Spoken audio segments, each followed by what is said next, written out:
Anies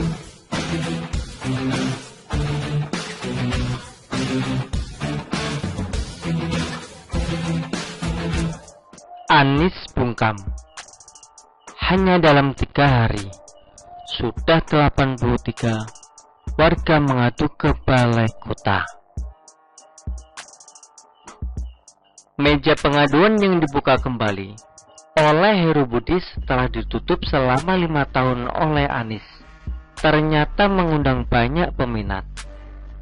Ini membantah sekaligus menampar tela Anies yang selama 5 tahun tak berani mengurus langsung keluhan dari warga. Kesimpulannya hanya 2. Kalau bukan karena malas, maka tidak mampu. Kerja mau enak, keluhan warga dilempar sana sini.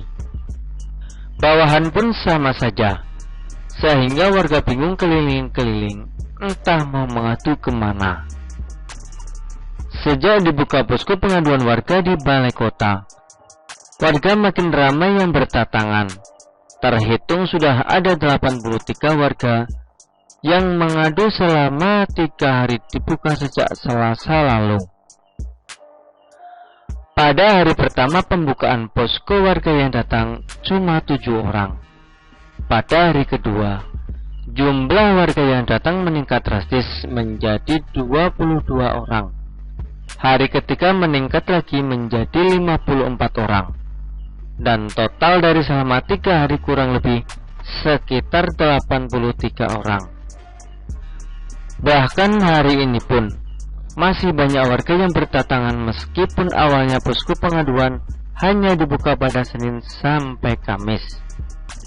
Kesimpulannya, warga antusias diprediksi dalam beberapa hari ke depan jumlahnya akan terus bertambah, bahkan ada kemungkinan membludak. Apalagi jika banyak bukti bahwa warga merasa terbantu, bahkan masalahnya terselesaikan, balai kota akan menjadi penuh. Ini adalah bukti warga rela datang jauh-jauh, asalkan masalahnya diterima dan diselesaikan.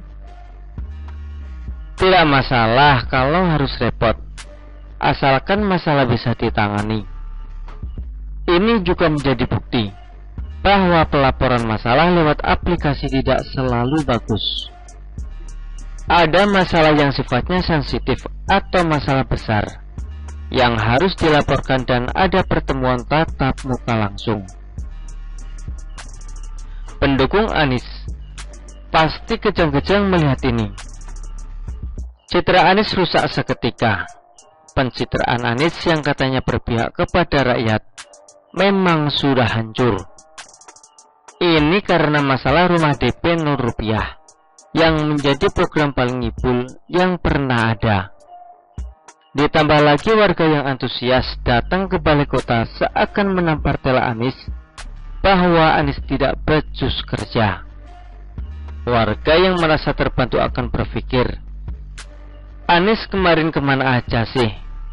Lalu mereka akan ceritakan ini dari mulut ke mulut kepada teman, saudara, kerabat, sahabat, atau tetangga. Secara tidak langsung, Anies kena batunya sendiri.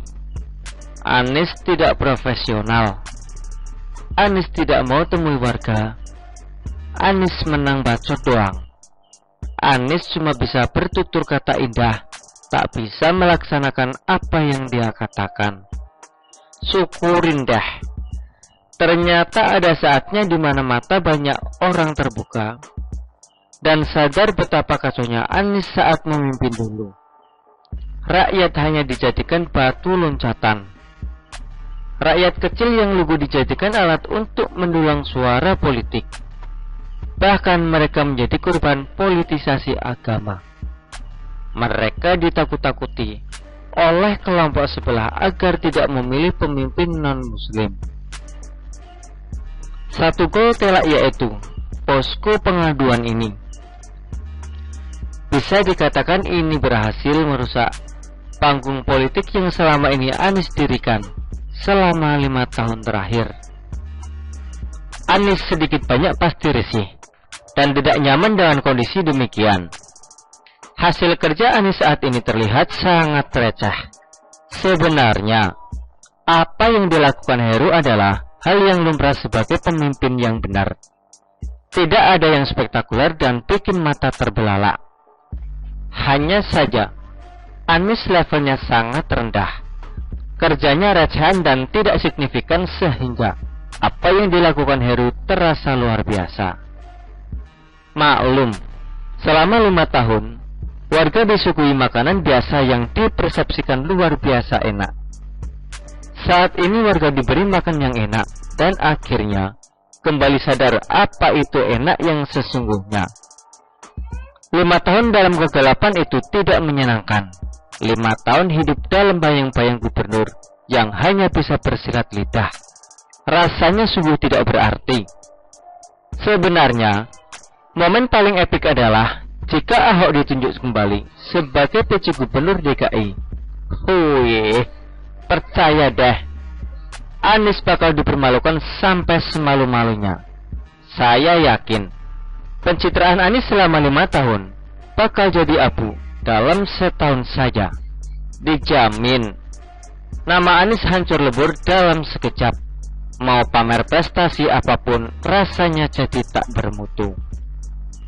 Bagi yang merasakan perubahan dari Anies ke Heru, atau menyesal sudah memilih Anies, ingat baik-baik ya, Anies mau jadi presiden. Pendukungnya bakal brutal, melakukan pengibulan demi kekuasaan.